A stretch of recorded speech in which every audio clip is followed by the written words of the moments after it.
Hello and welcome back to The Fog, my ghouls and goblins. I'm Taylor, your casual crypt keeper, and until I got proof of little green men and flying saucers, you know I'm gonna keep hunting the truth, because I know it's out there. So let's take a look at these top 5 scary alien life signs in recent history that prove they exist. Part 2. Why don't you let me know down below in the comments, okay? Do you think these stories hold some water, or are they all just tall tales? Now let's dive on in. Number 5. The Barney and Betty Hill Incident. The case of Barney and Betty Hill has puzzled UFO enthusiasts for generations and is considered one of the most well-documented, well-discussed UFO abduction stories, and also President Obama's favorite. He's making a documentary on it. In 1961, a young couple, Betty and Barney Hill, were driving home through New Hampshire when they saw a bright light flying through the sky. 2 hours later, they found themselves back in their driveway without knowing what had happened, confused, shocked, and afraid. The couple claimed that they traveled to a star system 39 light years from Earth, Zeta Reticuli. Before this point, there weren't really many widespread stories of abductions in the United States, so this story caught on wildly. As they were driving home, the couple noticed something bright in the sky. Feeling dizzy and drowsy, the two of them found themselves asleep and waking up in their driveway, completely lost as to how they got there. When they'd awoken, Betty was convinced that they'd experienced a close encounter and went to Air Force to report their sightings. They would spend the next 2 years explaining their case to various government officials and medical professionals. Mr. Barney Hill would go on to recount to a psychiatrist that he was having nightmarish, repetitive dreams. He would recall these creatures with slanted eyes and gray skins that took them on board and experimented on them by taking samples of their flesh and hair. The two underwent hypnosis therapy from a licensed psychologist in hopes to uncover what they could have experienced and repressed. And shockingly, Betty Hill was able to draw a map of the stars seemingly from memory, a planet orbiting Zeta Reticuli. The map was nearly spot on, a near perfect recreation of the stars surrounding the actual solar system. This event would end up leading to the Air Force launching Project Blue Book, the clandestine program to research UFO and abduction stories and investigate just what's out there. And if you're looking for more UFO content, even stuff on Project Blue Book, we've got all of that and then some. Come take a look through at all the declassified files, stories of abductions, sightings, close encounters, and way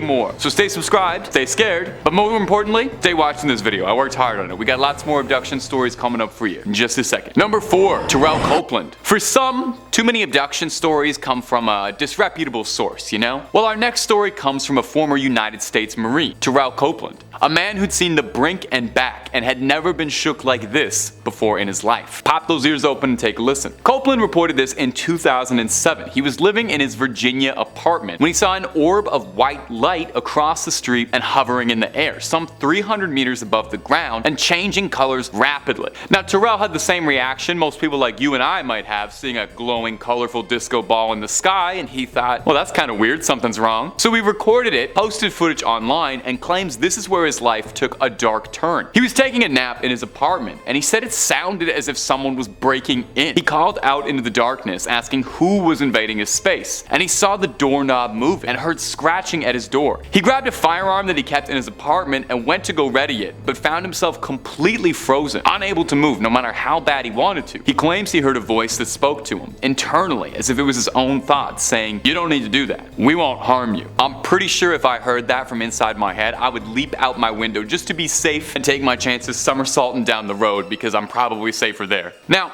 doctors thought this incident was sleep paralysis, a condition in which one can experience vivid auditory and visual hallucinations during a period of insomnia and even freeze up. But Copeland would complain of hours missing that he couldn't remember. He said there was a span of about 4 hours over the course of 2 nights that he couldn't remember a single second of. So Copeland began to keep notes and sketches of his memories as he started to have these blocked memories resurfacing. He claimed that he saw a person with an elongated skull and pitch black eyes, and said he had a vivid memory of standing on a balcony waving at a cylinder-shaped ship. On a positive note for all of this, Copeland says that he doesn't believe this incident has haunted him, but feels that it's made him a better person and asking more questions, and it's definitely given him a story to tell at parties. Number 3. Frederick Valentich. Frederick Valentich was an Australian pilot. He was well trained, and he was an avid enthusiast of UFOs and extraterrestrials. Lucky for him, he might have seen one. Sadly for him, it was the last time anyone saw him. It was 19 1978, and Frederick disappeared over his 125 nautical mile training flight over the Australian mainland. While at 4,500 feet in the air, Valentich reported that there was an unidentifiable craft following behind him. Melbourne Flight Services insisted that there wasn't any other aircraft in the space with him, but Frederick replied back, "No, there's something on my tail." He described it as glowing with 4 repeating bright lights and rushing past him. Valentich said it was shiny, metallic, and chrome, and he was on radio with air control for 5 minutes before he started mysteriously experiencing engine trouble. The flight controller asked him again what was following him. Valentich responded, "It's hovering and it is not an aircraft." And this was the last thing anyone ever heard from Frederick Valentich. Authorities were completely unable to recover his craft, and after an intense search, threw their shoulders up at a loss. A local farmer alleged that he had seen a strange flying object in the sky the same day as Valentich's disappearance. The farmer went on to explain that he claims he saw the plane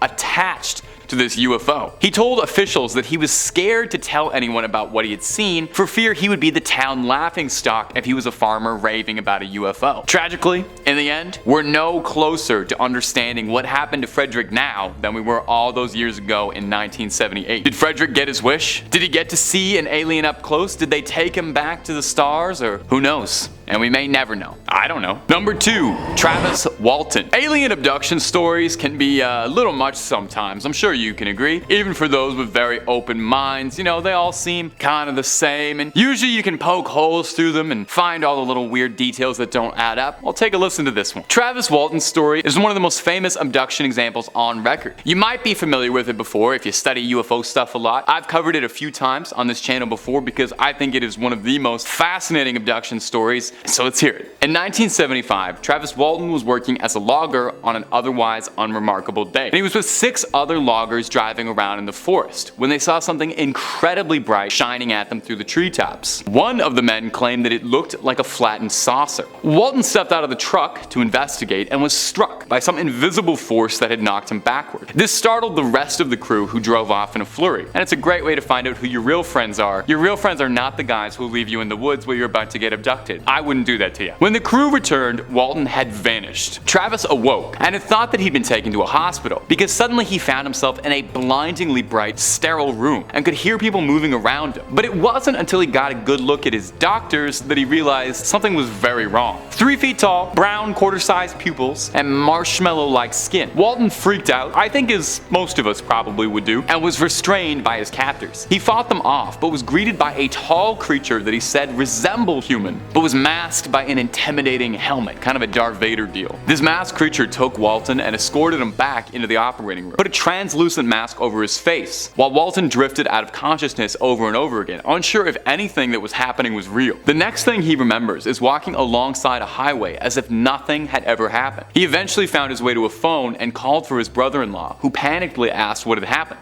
It turned out that Walton had been gone for 5 days. He was untraceable. Search parties had formed looking for him, sent dogs and choppers, tracked him from the woods, but no one could find any sign of him, as if he'd blinked right out of existence, and then blinked right back. Travis swore what happened to him was absolutely real, an abduction, and he's maintained this ever since that fateful week in 1975. Now, if you really think this story is fascinating, and you wish you could have seen some footage of what Travis described, unfortunately he didn't bring his camcorder. You can, however, watch a 90s movie directly based off the case called Fire in the Sky. It's on Amazon Prime or something, I'm sure. And finally, number 1, the Berkshire Incident. Now here's the thing with most UFO sightings. They're isolated scenarios, you know? One sleep-deprived night watchman sees something weird out the corner of his eye. Somebody up way too late sees something up in the sky. It's hard to believe just one person's story. That's why it's significantly harder to write off the experience of Berkshire County, where half the town reported seeing the same UFO. Uncanny and unprecedented.